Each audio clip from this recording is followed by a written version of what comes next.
Yeah.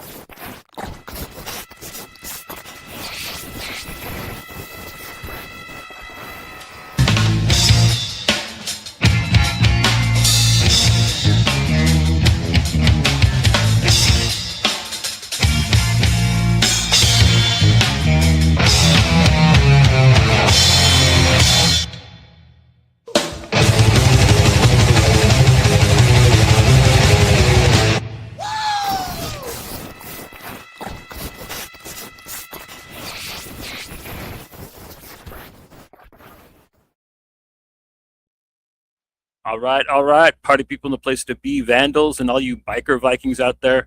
Vikings? What would you call how would you say that, Joe? Would they be Vikings? Vikings? Vikings, you know what I mean? Like since they're biker Vikings, Vikings. You kind of like put Vikings. I get what you're saying. Vikings. I kept hearing beast, so I just thought you were saying Vikings. I was like, why do I pronounce it funny or something? No, I just was wondering, like the Vikings, man. Like what would you call them? Yeah. Yeah. So yeah, we got a up and coming cartoonist with us tonight. We're gonna have him talk about his book. Oh, he's back. Go ahead and throw up the horns really fast. And then Joe, it's your half of the intro, bro.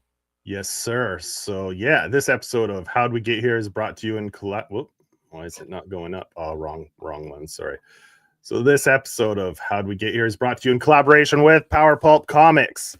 Power Pulp Comics, the best of the best of self-published comics all under one roof. So go to powerpulpcomics.com, click on the site, go check out. They have 100 books to choose from, well over 100 books now, multiple titles, multiple issues of different titles. So go check it out. If you're a store or a comic shop or a bookstore, they have a wholesale deal for all you brick and mortar stores out there. That's 50% off for retailers. So go on the site, fill out a survey, get an account, and you'll get set up where you can order your books at wholesale at 50%. And all orders that exceed $200 get free domestic shipping within the US. So it's well worth the effort to go check it out and get some more indie guys on the shelves, man. There's enough big two out there. Show some love to the indie man.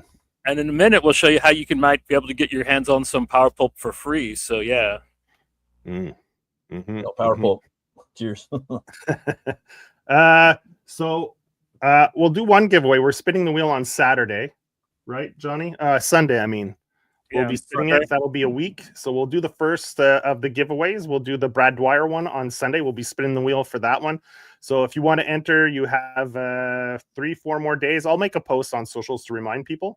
But go to this episode. Find this episode on YouTube. Go down in the YouTube comments. If you haven't already entered, to enter, you just write Power Pulp down in the comments of the YouTube episode. And then you enter for a chance to win. We'll be spinning the wheel on Sunday for this one. Our Super Sunday for our Super Sunday. Yeah, we'll be talking about a bunch of different bucks from superhero comics. Yeah. Well, we got 4 giveaways going right now. Yeah, well, you know, I'll talk about that when people can tune in. We'll go deeper into it on Sunday when it's just you and I. We can talk about it a little more in depth. Yeah.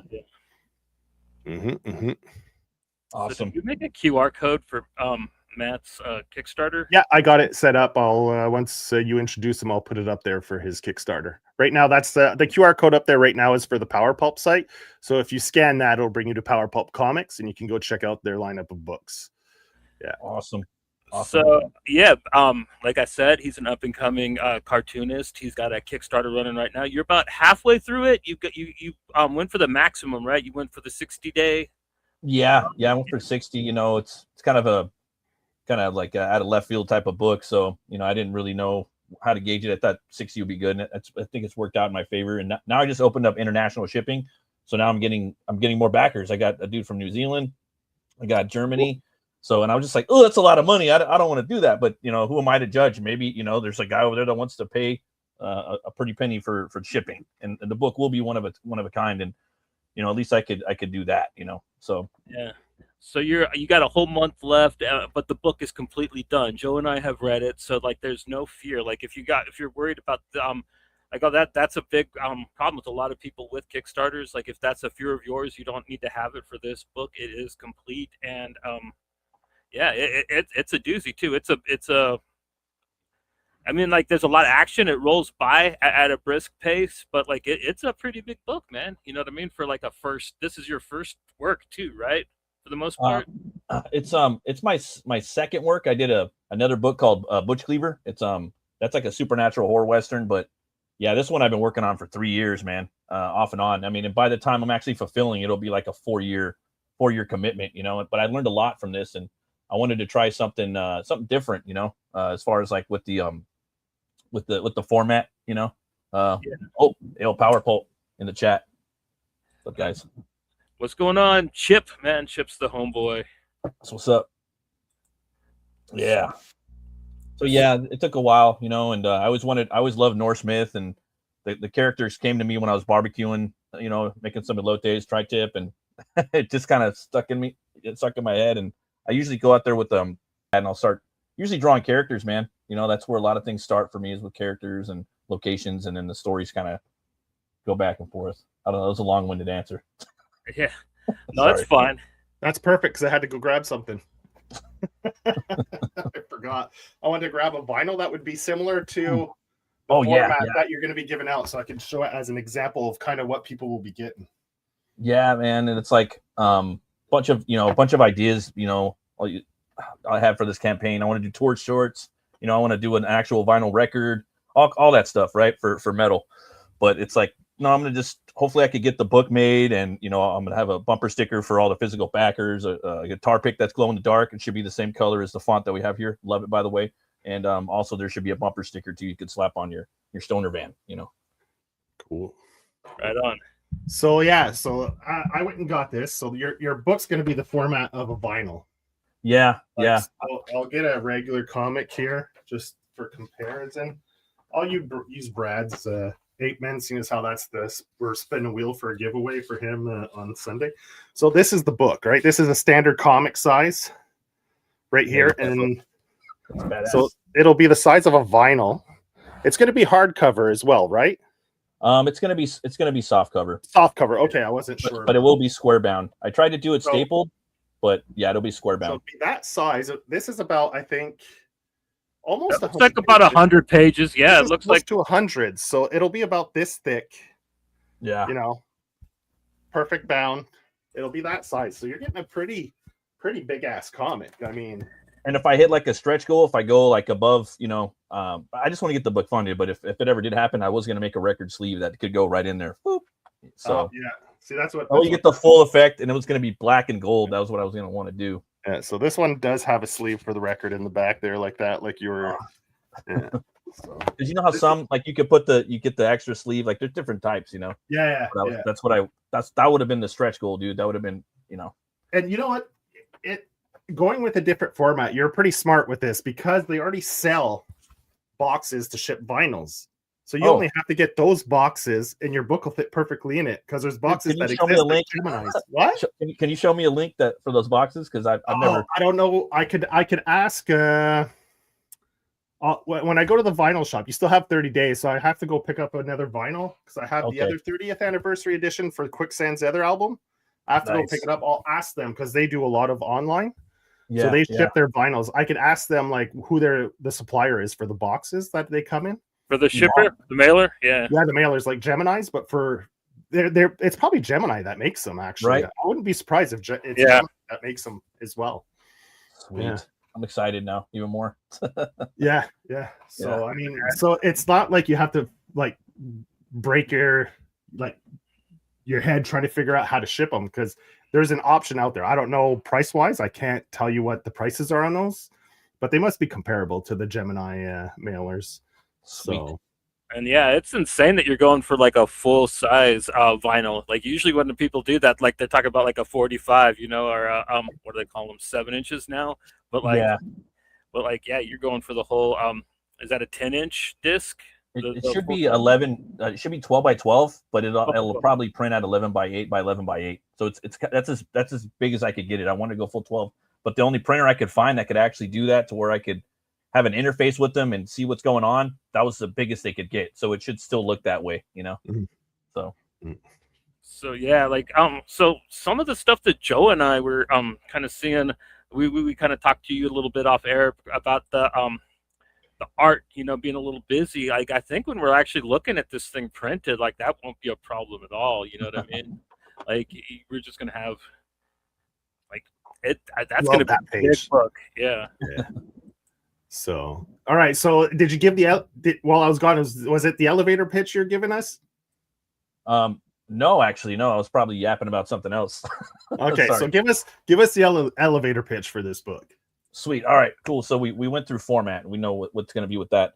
Yeah. But the book itself, it's about this character named Batt Murk, and he's a mechanic. He's got a shop. It's called bulking repairs. That's what he does. His day job. At night, he plays in a band called HELWÄR, which is he started, but he's not the singer. He's a guitar player. He's in the back. He's the other guitar player. And all those guys have different characters that are going to be in different books that I have or they have in the past. Like the bass player right there, he's in another book I did. Okay. So he does that, but also he moonlights as a bounty hunter for Helnora of Helheim, which is the goddess of hell. And he's been working for her for almost 1,000 years. And this story takes place in the last day of his job. So he's got one more job to do for her. And it was inspired by Robert Duvall, rest in peace, performance in Falling Down. He plays a detective called Pendergast. Yeah, I love that movie. It's in my top 10.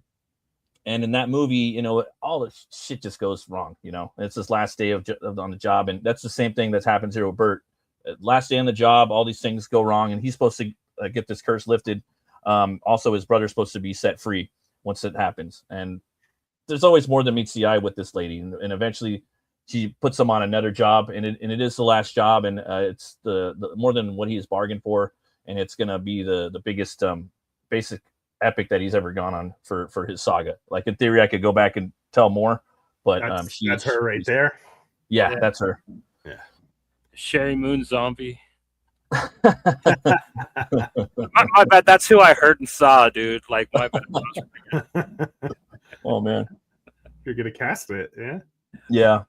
So she, and then I tried to tie it up with Norse mythology, like in here. I mean, it is tied up with Norse mythology, and also I'd like to add the Bert. If he doesn't play with metal, slay with metal, or work with metal, he turns into the Hellbinger, which is this beast that's behind me right here, and we see him in some spots, and he's like this mindless beast, kind of like part fauna and flora, and he can trigger it too if he wants. He just has to unbuckle these 3 straps on his left arm, and that could kind of light it up a little bit. But I didn't want to make him too OP. There is people out there that can destroy him, like Yeah. But that's a little something, and I was inspired by that's Dr. Jekyll and Mr. Hyde in the Incredible Hulk, the old school Incredible Hulk.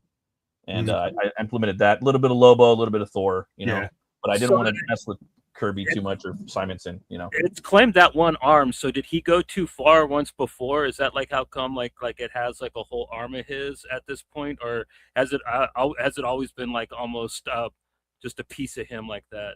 It's always been like a piece of him, pretty much. That's part of the curse, He did something in Ragnarok, and so did his brother. And this story, and she hates her. Helnora. She hates him and his brother for it. That's why she did that. It all has to do with Ragnarok. And this takes place in the 90s. That's another aspect of the story.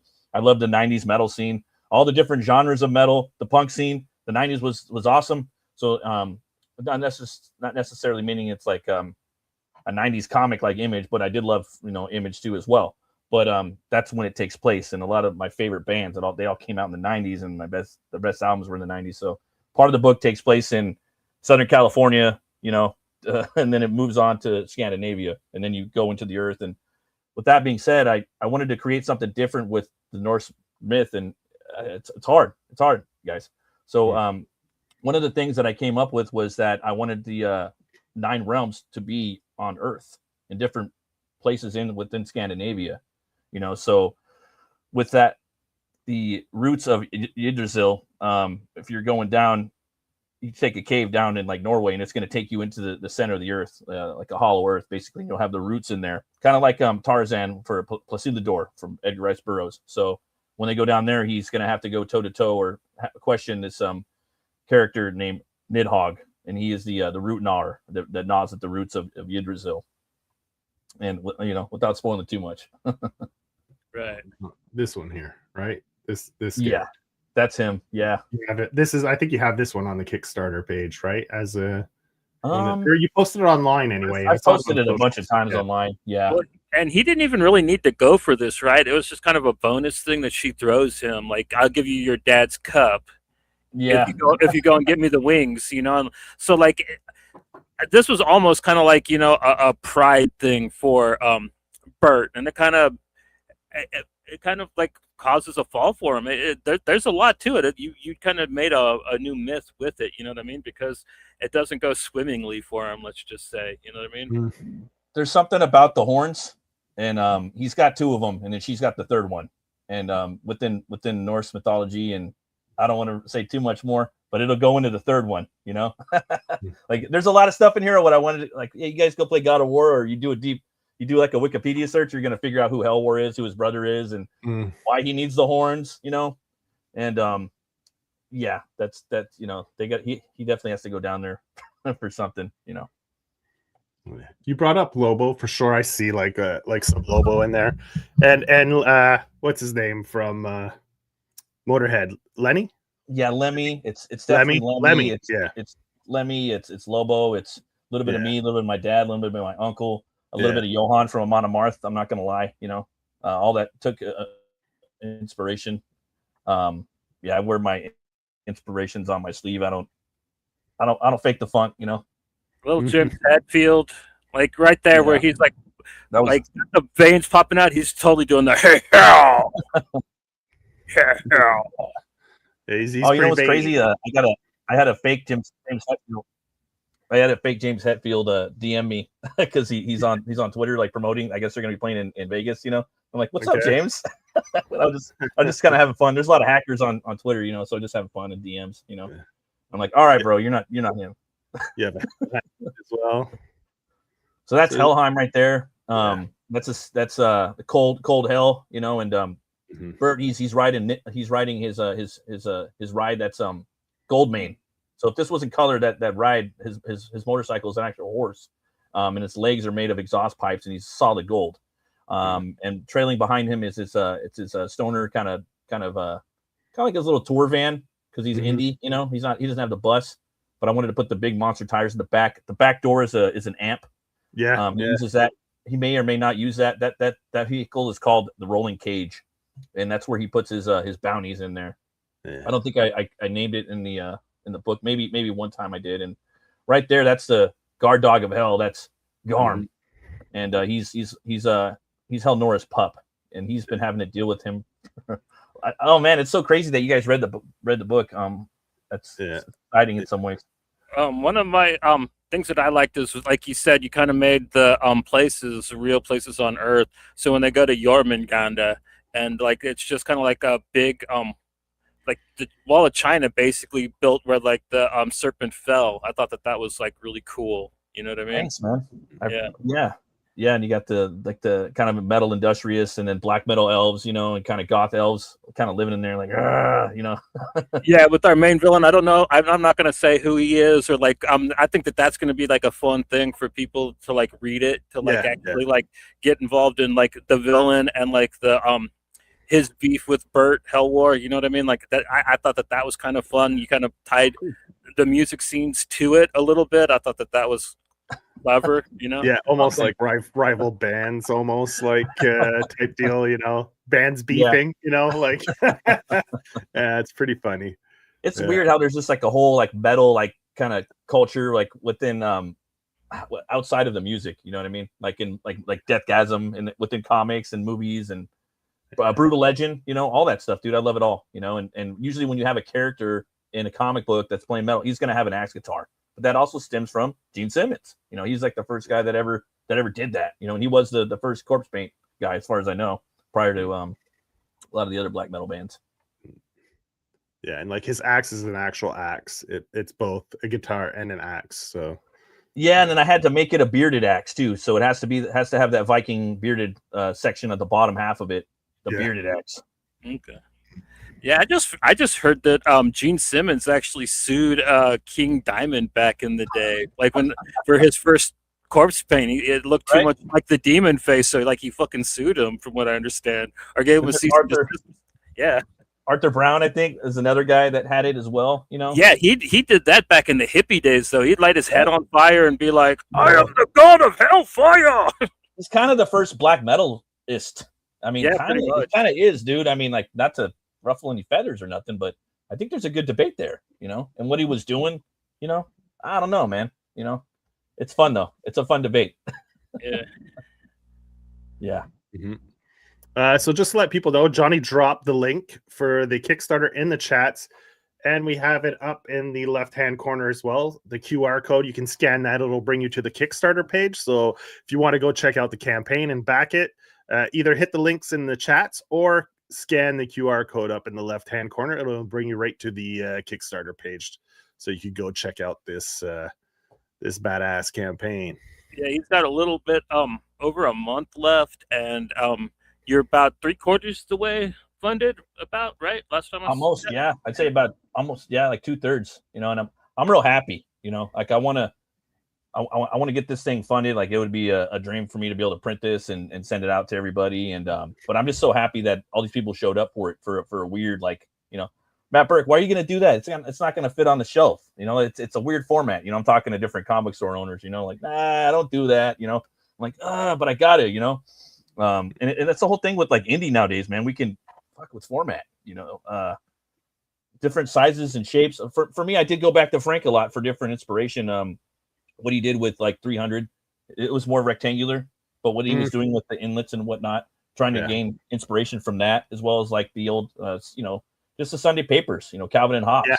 Yeah. That worked out fun for like the action sequences. And I love fight choreography within comics. I love seeing fights and the connections. I love, just that. To me, that's a fun gag. Like, I can't get enough of that. Here's one of my favorite panel sequences right here. Just the handlebars with just the grip, and you see him like revving it, you know. Well, it makes this kind of cool design throughout the 3 panels, man. It's neat. It's like a little swirly, or like the handlebars follow. Like if you start from one handlebar, it flows into the next one, and then ends with the other handlebar. So it goes like from one handlebar and like from one panel to the next. If you follow the handlebars, they flow into each other. So that's a nice little touch with the layout there that brings, like, makes your eye flow through the panels and stuff. So that's pretty cool. Thanks. Yeah, and that character was fun. You know, he's part of the Death Valley Drogs or Drogger. Yeah, and, he's one of the first battles. There's a lot of battles in this book. Yeah, there's a lot of gangs. Yeah, a lot of axes and chopping off arms and legs and crushing skulls, and you got it all in here, man. No real guns. There's a harpoon, you know, but HELWÄR doesn't use guns, you know. And like right now, for fun on my channel, I'm doing live draw streams. I'll do one later tonight, HELWÄR versus Lobo, you know, and it's got to be kind of funny, you know what I mean?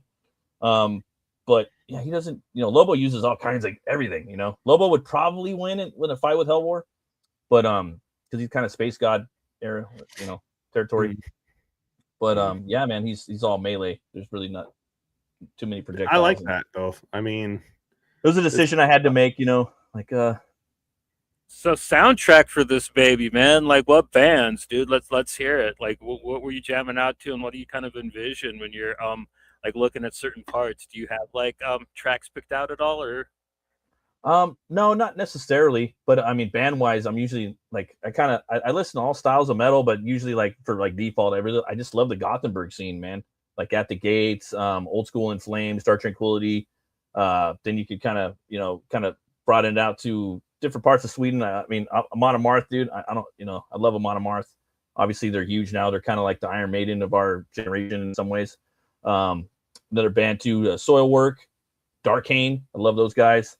Old school stuff too. I love Demeuborgir. A lot of people hate them too because they're selling out. I don't care though, man. If I like it, I like it. I like the orchestration.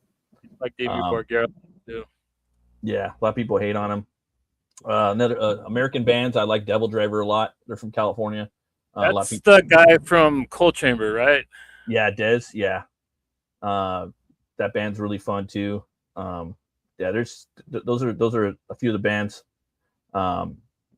Yeah, I could keep going on and on forever, but that's stuff that's in the playlist a lot too. Keep a Callison, that's a pretty cool band too. They're from Norway. Battery, that's an old school band. They've been around, kind of Yeah. influenced a lot of people. Battery, depending on how you influence it. For like black metal, I like Immortal. They're probably them and Demu.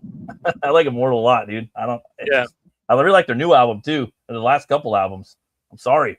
Yeah, I know like black metal is supposed to not, it needs to be more like low production, kind of like the look of my comic. But I like the sound that it's just epic. I love that epic sound, That's the thing though, like at some point, like if you're a band and you did all those lo-fi recordings, like yeah, dude, like play with the hi-fi shit eventually. You know what I mean? That lo-fi stuff, it's always gonna be there to come back. You know what I mean? Like one of my favorite bands just did that, like Converge. Like they're like a punk, like metalcore type band, and like they got all really crazy into like doing progressive experimental shit there for about like half a decade, and then they just came out with this album this year that's just like straight up just stripped down hardcore punk, you know what I mean, like really screamy good stuff, you know what I mean, and like you can always do that, It was a good show last night. Oh, did you went and saw him? Yeah, last night. Man, yeah, I need to go to a show. They were playing in Montreal last night. It was a good show. Fucking That's drummer's so cool. insane. Oh, it's fucking crazy. And he didn't break a sweat. That's the craziest part. It was like fucking insane. Like, it was really cool. Yeah. But like me, I don't metal shame. I don't punk shame either. I don't music shame. Like I listen to everything. If I gotta put on some music scores too, some Basil Polidoris, some Conan, some RoboCop, some Hans Zimmer, some Danny Elfman, I'm gonna listen to it, man. Like. And a lot of people shame bands for selling out. I don't. I think that's I don't know, man. I think it's hard to just kind of stay in one genre. I think like and there's I think if you're like boots and hair glue punk rock, and like maybe if you're like trying to start like some shit like they were trying to do in the early days of the Norwegian black metal scene, like maybe I could see like, but like when you get to a point where the genres are how they are now, it's unavoidable. Plus, the technology is just so cheap and easy to get. Like, I mean, it's more expensive to buy like an old shitty lo-fi recording equipment than it is to go buy like a top-of-the-line, digital rig and record yourself all pro. You know what I mean? I guarantee you, it's probably going to be way more expensive to get that old analog, shitty sound for black metal than it is to like actually record, like a cutting edge, crisp digital performance. Which I'm with you. Yeah, I don't know. I think that old analog equipment's good because like you get the buzz, you get the fuzz. It fills the sound out. Whereas if it's too clean, there's just this fucking hole that's there, and I can hear it. You know what I mean? Like the music just sounds like there's a big empty spot in it. Yeah, it's compressed too. Like at the gates, we just lost Thomas. They got the new album coming out pretty soon, but they're dropping tracks. But he got mouth cancer, and he knew it was going to happen. So he went in there right before the last operation. He recorded all the vocals with cancer, like right before the operation. But I can't wait to hear that. And that's one of my favorite bands. And he kind of started that Gothenburg scene. He was the one that was older than everybody. He was trading the tapes. Hey, try this out. Boom, boom, boom. So like that's crazy too. And then they put out this album called Slaughter the Soul. That was an album that kind of really lit up the whole 90s early metalcore scene, like Killswitch Engage, Shadows Fall, the whole Boston scene. A lot of them were in flames. I know. I was part of it, man. I love that. My favorite genre.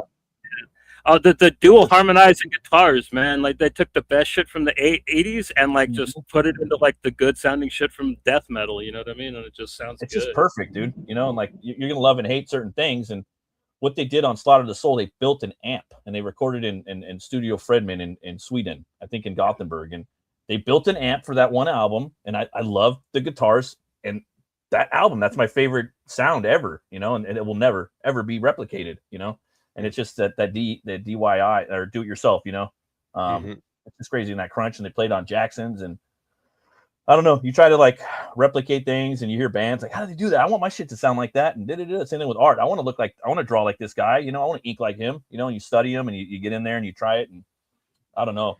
But I'm real big into just kind of do it yourself and people getting their hands dirty, and making artwork and splashing things out. also too, like with bands trying new things, is I think that like unless they're doing kind of like a like you're saying, like kind of more of like a political statement, you know, eventually the artist is going to creep in and they're going to try to want to do more things because their artists need to be evolving all the time. They need to just keep they need to be practicing all the time until they hit the grave. Otherwise it could be I don't know, stagnant and not fun. Artists need to process, you know. We don't hold on to much. We usually just take things in and we process it and we spit it back out to the world, you know.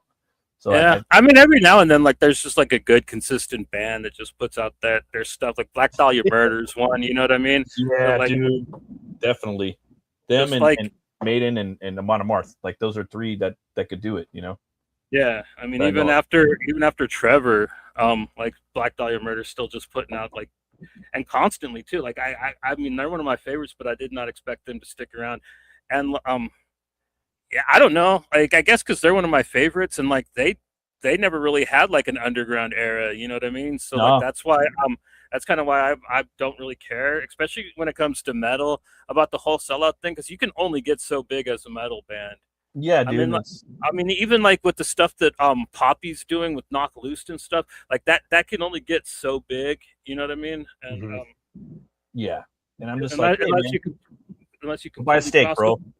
You know, like if they're gonna make some money, I don't care, man. You know, that's fine. You know, I'm there for the music and for the sound and for the passion of what they're putting out. You know, if they're putting it in there, you know, they might not be, but I might think they are because I like the sound of it. You know. And when it comes to punk rock, I really don't care about them making money either. You know what I mean? Like, yeah, you got to survive. Yeah, you know what I mean? Like, it's like they're dying. You know, like for the I don't know. It's a weird topic, you know. Yeah, but the book. I mean, I really liked how it you really wanted to have the music as a part of it, though. You know what I mean? And like the music's tied into it. I've noticed that there's not really a cover for it yet. Are you like developing like a really cool like album cover looking cover for it, or? Oh yeah, like, I have a cover. Yeah, I didn't send you guys the cover, but yeah, I have it. Well, I have it back there, but yeah, it's definitely there. There's two covers on the campaign. I'm doing one, and then my buddy Preston Acevedo, he's doing one. And Preston, oh man, I don't know if you've seen his art, but it's weird, dude. Like I have like my top 5 favorite artists, you know, and like he's in my top 5, and that's he's my homie, you know, and it's not really it's weird, you know, like. You know, oh, that's your friend, bro. It's like, nah, dude, he's fucking dope, son. Like, I love his art, you know, and I was lucky to get him on there. And for him, you want he's like Bisley, where you want him to you unleash Bisley. You hire him to do something, and you unleash Bisley on your piece, and you give him a couple things like, hey, man, boom, boom, boom, boom, boom, you know, and then he does something. He makes art out of it, and that's like what Preston did with his piece with HELWÄR. He put the runes in the background and. You know, he's like, hey, here's the piece, bro. Just don't fuck with my runes. Whatever you do, just don't mess with the runes, you know? So if you buy and back his cover, you can kind of decipher his runes on there. And yeah, I found it on, I think you posted it on your Twitter account. I found it. I'll load it up so people can have a look at it. Yeah. Yeah. It's on the campaign, and mine's on there too. But yeah, I yeah, both the covers are up there. I have it around here somewhere, but yeah, it's not within grabbing distance. Yeah, it'll take me a second to load it up there, but okay, yeah, you got it, Joe. Well, I found the Preston one. Yeah, I found that one. And Preston, he's a beast. His commissions are open right now. He's doing painted commissions, pencils, and what I told him, I said, yeah, okay, cool. It's got to be in black and white though, you know. And he did it all pencils. I said, okay, this is good, you know. And his pencils are like inks, kind of the way he pencils like someone inks, and some just different variations and different gradients. And then it was sort of like a jam piece. He was saying, oh, you want to do the inks? I'm like, no, I want to leave it the way it is. Or you want to get a colorist? No, I don't want to get a colorist. I want it like that. But I did some runes on the side. I drew some runes on the side of his cover. So it was kind of like a jam piece. And within those runes, it's a little nod to HELWÄR, possibly who HELWÄR is. So that was fun. That was my first time using Clip Studio Paint. I've never used it before. The whole book is done with traditional. It's done traditionally, so that was fun getting a jam with them on that. Okay, so you drew all this traditionally, like you didn't No, it's all done traditional. Yeah. Okay. But now I'm going back. I might add some more. I might get some coffee. I might throw some coffee stains in there. Maybe a little. I might do a little like little airbrush like black in there to kind of maybe do some color holds here and there. Maybe in some of the detailed stuff. I may or may not. I don't know. But I could sell every single page if I wanted to. It's all on there right now, like everything you guys seen. Okay. Yeah. I mean, and then I'm digitally lettering it through Clip Studio Paint. But there's a lot of sound. Most of the sound effects are actually, I think all the sound effects I did traditionally. I try to include that within the art when I'm doing it. That's fun. What size are you drawing at? I'm drawing at 11 by 14. I was doing research on how to do this. I talked to a couple of pros, and they were telling me like, "Hey, man, well, if you're going to do that, you should probably do it 11 by 14. If you're going to break it down to 12 by 12 or something like that, that would be the best size to do it." I said, "Okay," and it worked out pretty good. I was I drew a couple pages, and then I sized it up in Photoshop. I don't use Photoshop anymore though. I'm just doing Clip Studio now, and it worked out. Nothing was really thrown off too much or distorted, so thought it was cool. I have one more traditional art page up on the a tier up on the campaign. I'm probably going to put more up on there. I didn't expect any of them to sell, but I sold 2 of them, so that was cool. I was blessed. All right, I got it here. I'll load it up. That one, and I found something else I wanted to show as well. There, it's loaded. So this is the cover by Preston. Yeah, that's by Preston right there. Yeah. Okay. Yeah. So you added the things on the side then, the scrolls or whatever. Yeah. Cool. Yeah, those are actually I took I drew from those exist in the world, but I tweaked them a little bit. I tweaked the character in there so he looks more like my character. He's got the handlebar mustache, if you will. Oh, okay, yeah. But you got to zoom in on it and turn it sideways. And then the runes you could decipher from Preston, and that's all pencil work right there in the center. Cool. And there's a piece you did that I really liked. You posted a little while back. Is this one the primal one? I love this piece. This was great. Thanks, man. I love that show. I'm gonna do a video on my channel about it, like a deep dive discussion, some commentary. I'm gonna start doing more of those. And I believe he's the Conan the Barbarian of our generation. This piece right here is Spear versus the zombified Spear that's in season 3, going toe to toe, and it's kind of busy.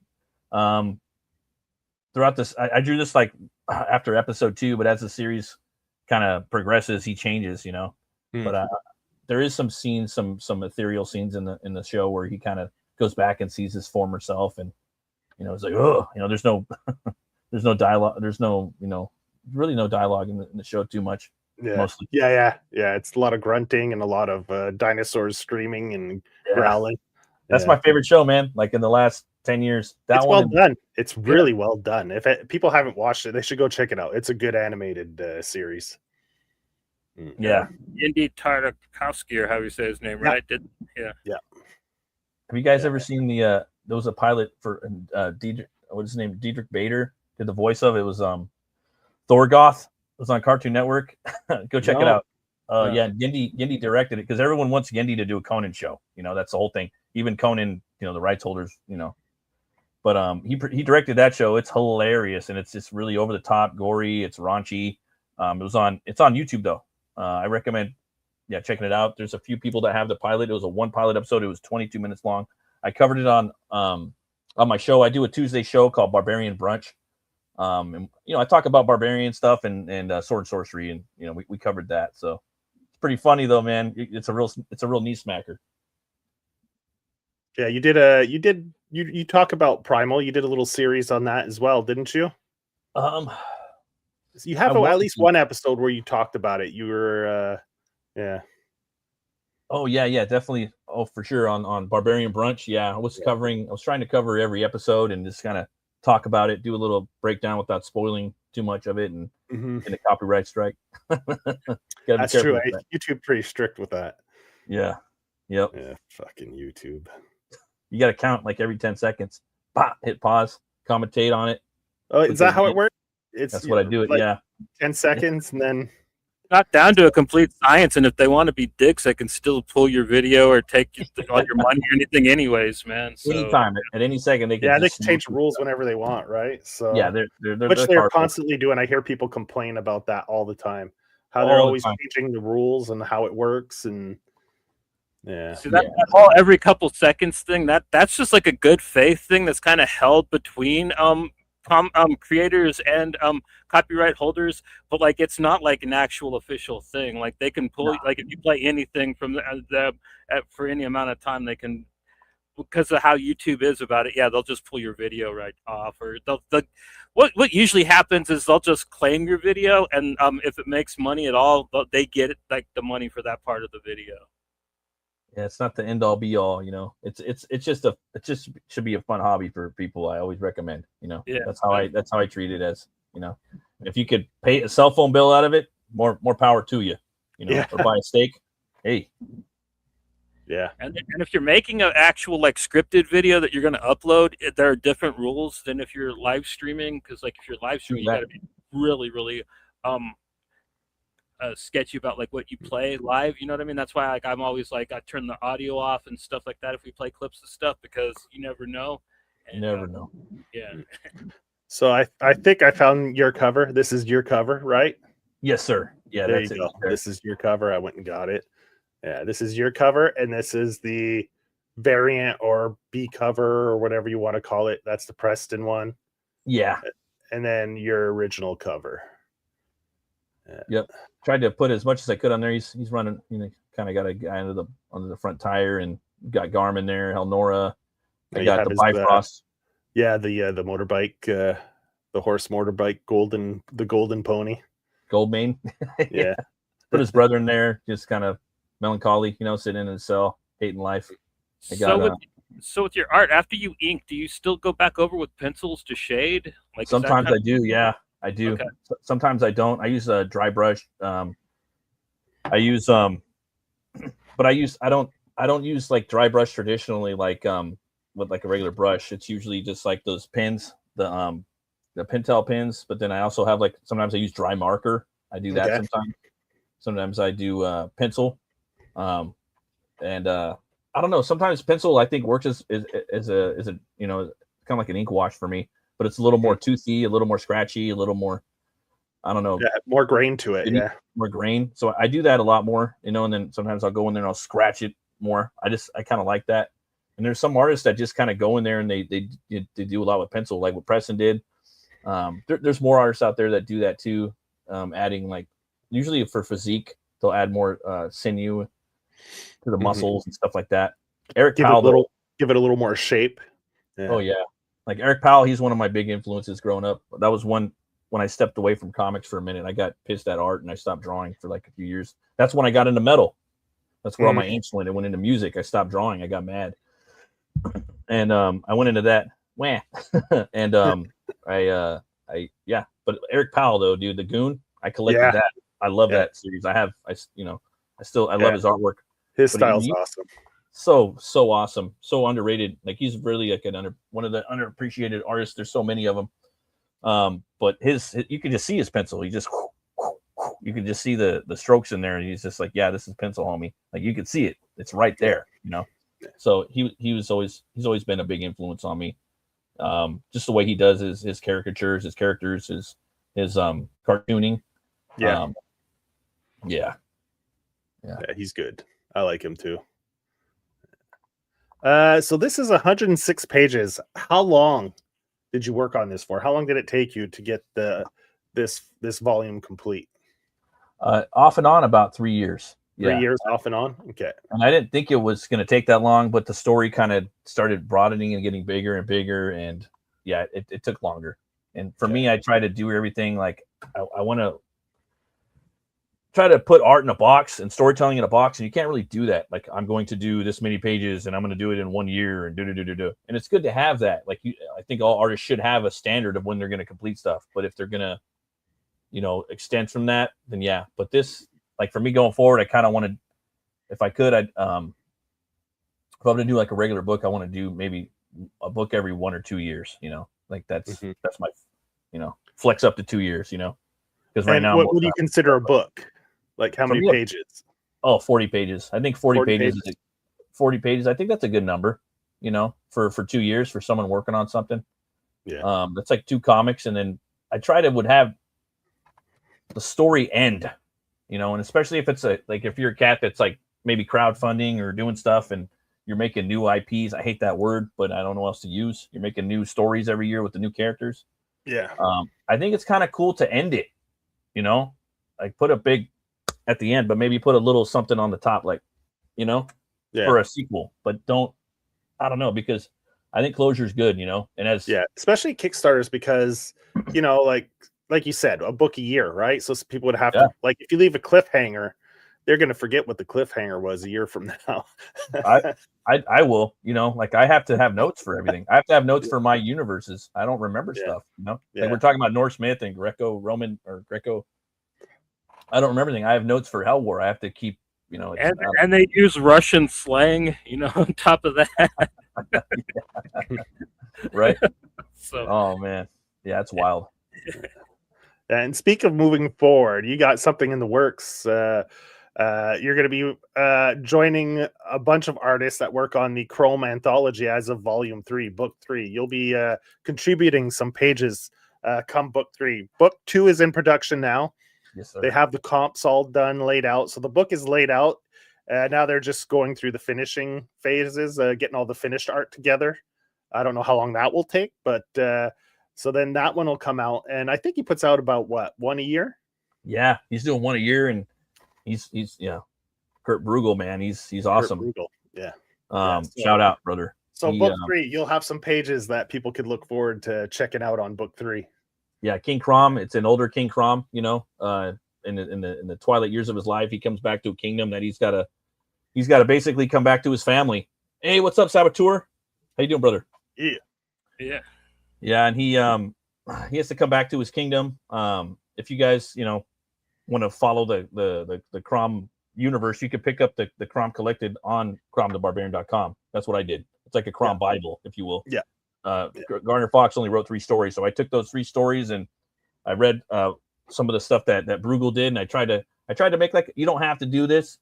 Kirk don't care, but that's just the way my brain thinks, and I love what he did with it. So I tried to kind of envision him along with Gardner later on in his life, like maybe in his late 50s or something like that. Yeah.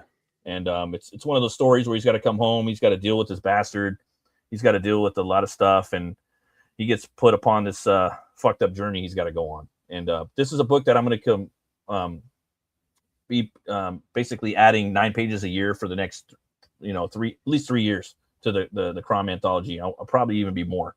And then once it's done, I'm going to collect it in one book. It'll be a graphic novel at that point, or a flappy, so you can get it from there and you can get it from there. And I think some other cats might be doing that too. But I highly recommend you guys go pick up those Crom anthology books. They're just fun, man. Just you see all these people just putting their passion in their works, and I love that passion. Passion always, goes above everything in comics and in storytelling, in my opinion. Yeah. I got the Turbo Pit Fighter magazine. I got to get that too. I still haven't picked that up yet. He has so many books on there. Like, he's got Berserker Knot. I heard of Berserker. I want to check that out. That looks pretty cool. Back in the day, bro, by Lafferty. And I still haven't got that. I still need to pick up. There's so many books. I need to go pick up Drawn Swords, Scoundrel's Dread. That it's a concept art book of it's like Mad Max meets Conan, kind of sword and sorcery meets post-apocalyptic. Mm-hmm. There's that, and there's a bunch of Crom books that I want to pick up. And Crom's a cool character, man. He's a little different. He's got a sister, Lala, and it's just amazing what so many people could do. It's a public domain character. How long has it been public domain? Do you know? That I'm not sure. Yeah, I do know that. It is public domain. So a lot of people that maybe want to do a Conan story. We're probably not going to do one because the rights are all over the world and they're all mismatched and messed up. You know what I mean? But Crom, you can do that, and he's got. When was he created? He's back in the 1950s by Gardner Fox. He went to, I believe, Fritz Lieber, I believe is his name, to get the rights to Conan to make a Conan comic, and he told him no. So he said, okay, well, I'm going to troll you, and I'm going to make a character that's named after the god of Conan.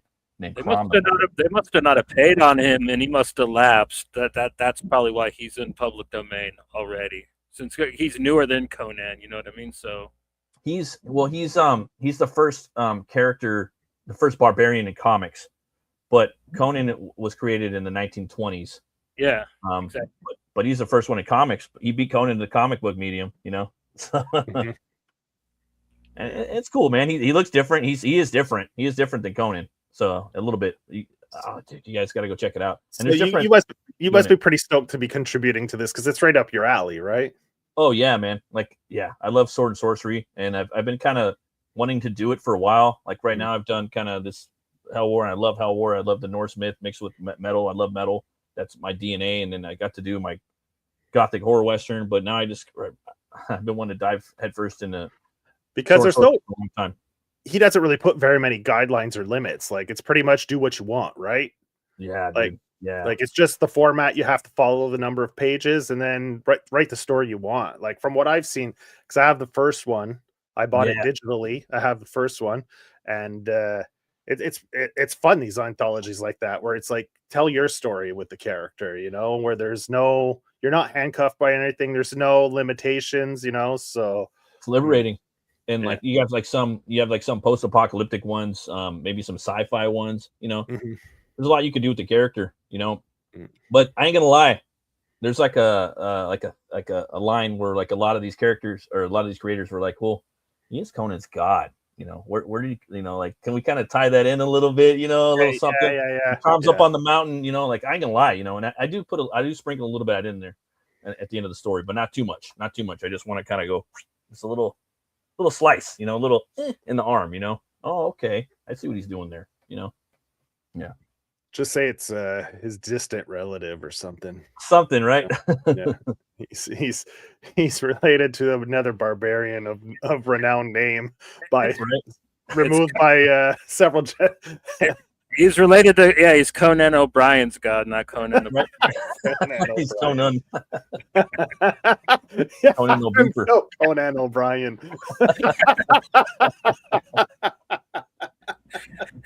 Hey, no, that's a good one. Conan's hilarious, man. Yeah. Love what he was doing in 30 years from the Simpsons. Great writer. Yeah. So yeah, just to remind people, Johnny dropped the Kickstarter, the link in the chats, and we have it up in the left hand corner. The QR code is for the Kickstarter for HELWÄR. So go check it out. It's a 106 page. It's a good price too. This book's gonna be fucking huge. Like hold up your record again. I was just grabbing it now. It's gonna be this format, the size of a vinyl. So this is a regular format, comic standard size, and his book's going to be the size. This is a vinyl in the back, and it's going to be like about 100 pages. So it's going to be about that thick. It's going to be bigger. It's going to be. It's going to go up too. Like the story will be 106 pages, and I'm going to have back matter in there. Yeah. I'm going to have behind the scenes stuff, you know, page breakdowns and things like that. Maybe an art gallery. So it's going to be a big ass book, man. I would have made it cheaper, guys, but I've been just like trying to crunch the numbers. It's a lot. Shipping's a lot. You know, and it's a good price, I think, man, for what you're offering. Ill. Like the format and everything. Like you got to hold that all into consideration. Like, yeah. And I want to charge everybody up front. I didn't want people to be like, like 4 months later, like, yeah, oh, I got to pay. Yeah, you don't like you said, you don't want to come out of pocket. You want to at least break even. You know, at the worst case scenario, you want to break even. You don't want to. You know, I might come out a little bit, but for me, it's real important, man. I just gotta. I really have them printed, right? So you can have them for shows and shit, right? That would be cool, dude. If I had a couple extra, so I could do a couple Connors, you know, that would be awesome. But I don't, you know. Oh man, that's you want to make sure you don't get like served divorce papers from your wife because you lost the house over this book, and exactly. And like after I make this one too, I don't think I'm not 100% sure, to be brutally honest. I don't think I'm gonna make them in that format. I mean, I might not. It might switch over to, but then I have to go back and reformat everything, you know. Yeah. But this is special, you know, and as it should be. That's the whole point. People back on Kickstarter, it's got to have some specialty to it, you know. Yeah. It's a one of a kind. So you got the glow in the dark pick, bumper sticker. What else was there? Oh, and there's a poster that should be 11 by 17, and it'll be like the one I did for the last campaign, kind of like that size. Sorry, guys, I got this funky thing going. Actually, I could probably. Did you post that on your? I think you posted it. I'll go find it on your Twitter. It's about like that, and I found a way to kind of roll it up in the packaging so it doesn't get all messed up and stuff, you know. So yeah, but it'll be in there, and it'll be the Hellbender too. It's the one on the shirt right here, and then excuse me, and in the background as well behind me. So yeah, when he becomes like the big Viking mech guy, he kind of.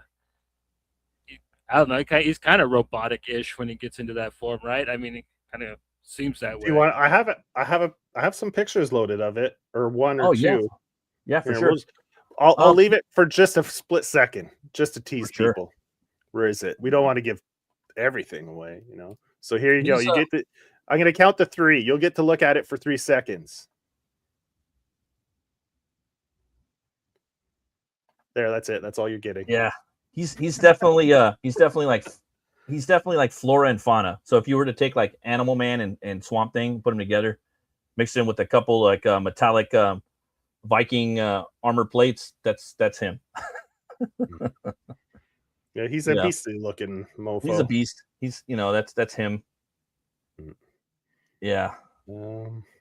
I just need to put more horns on him, you know. And the thing about HELWÄR too, he has horns that grow out his back too, so they're like this growth, you know. Yeah.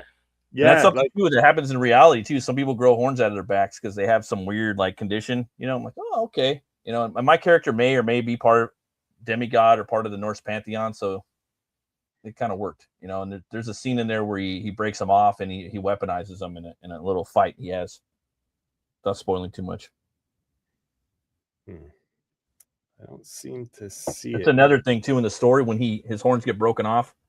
You have to have continuity with that. Like, okay, the next page he doesn't have the horns, and then when you're setting up shots, when you're setting up panels, the horns get in the way because the camera's behind HELWÄR, you know. So it's like, oh god, I hope his horns are broken off, you know. When you're designing the character, you don't think about, but it's fun. You know, I love the antlers, you know. Just badass. I thought I was the first one to do that, but no, Tolkien did it a long time ago. Yeah. Let's see. Is this the poster? Is it this one? Cover. Let's see. It's not written poster. Because I couldn't see. Would it be that one? That's it right there. Yeah. That's the poster. It'll be all black like that. Same lettering, everything. I'm just gonna print it out 11 by 17. It's on my shirt too. I wanted to make shirts of it as well. This one right here. This is like can't really see it, but it was like a test one that I did about a year ago. Cool. Yeah. I wanted to make tour shirts too, you know, like the different places he goes in the book. Okay. Like that looked like it was venues. He plays one venue in the beginning of the book. He plays at the Raspy. And that's supposed to represent the whiskey, you know. Yeah. But Rasputin owns it. And you know, and it's like kind of like a parallel universe of Hollywood in the 1990s. So instead of like the rainbow, you know, you got the Bifrost, you know, instead of like the Roxy, or you got, you know, Foxy. That was fun, but I didn't really show it too much. It's just kind of in the background. Cool. So it's a 106-page book, soft cover, 11, well, almost 12 by 12. Yeah, 11 by 8 by 11 by 8. Yeah. Yeah. If I can get 12 by 12, that'd be cool. But yeah, like you said, you had to work with the printer, so. And if you're ordering it, I hope you have a European bookshelf already. You know what I mean? Yeah. I'm kind of already set.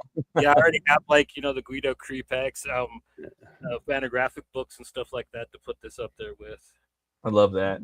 That's what I'm saying, man. Like all the stuff the French people are doing, you know, different size formats. I love it. You know, why not? 106-page book on Kickstarter now. You have 30 days left, but don't be like, oh, I still have 30 days, because if you're like middle-aged like I am, you'll end up forgetting about it and then thinking about it when it's too late. So if I'm you the want to same way. back it, go back it now.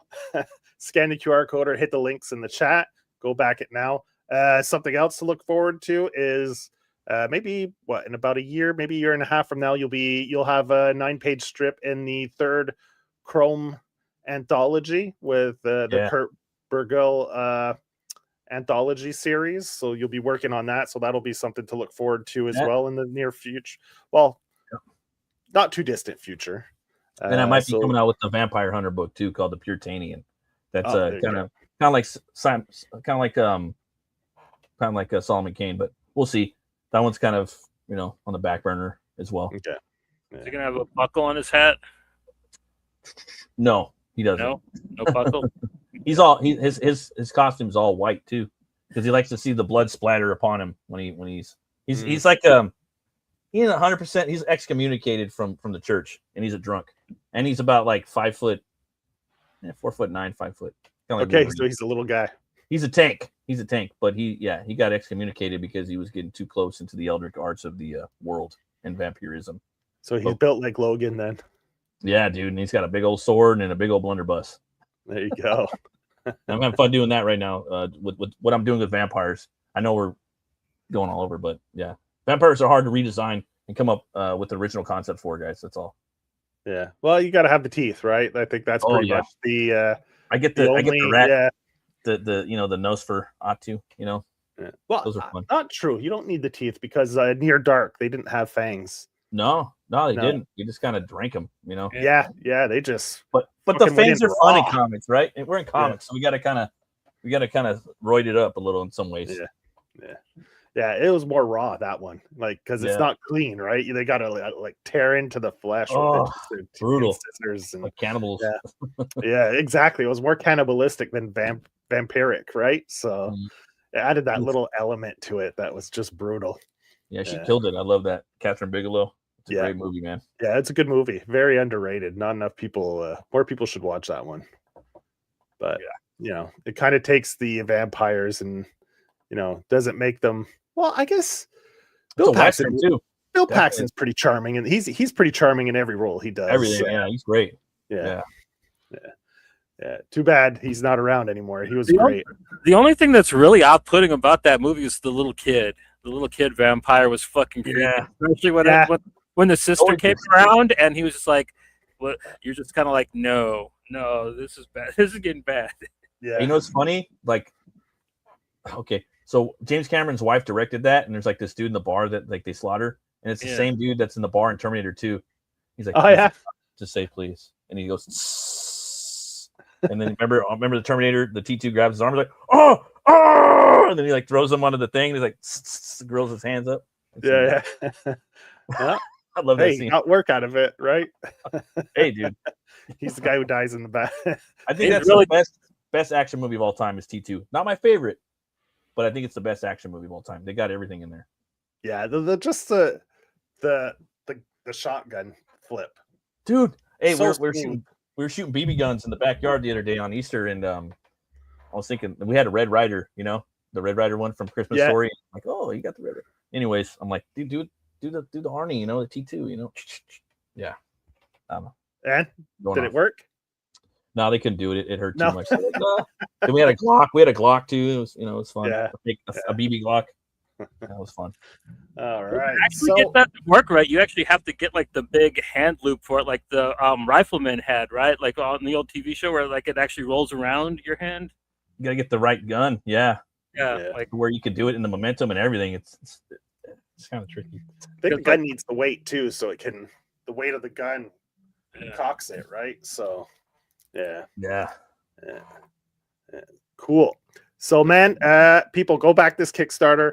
If you're into metal, if you're into Vikings, if you're into biker gangs, if you're into just creatures, big, giant, scary fucking creatures, if you're into just bludgeoning people with blunt objects and weapons, this has that too. I mean, so it's got a little bit of heart too, maybe. Yeah. So go check it out. Go check it out. So man, want to plug your channel as well? Sure. Plug Absolutely, your man. socials, plug your channel, plug whatever you got going on, man. Thank you, man.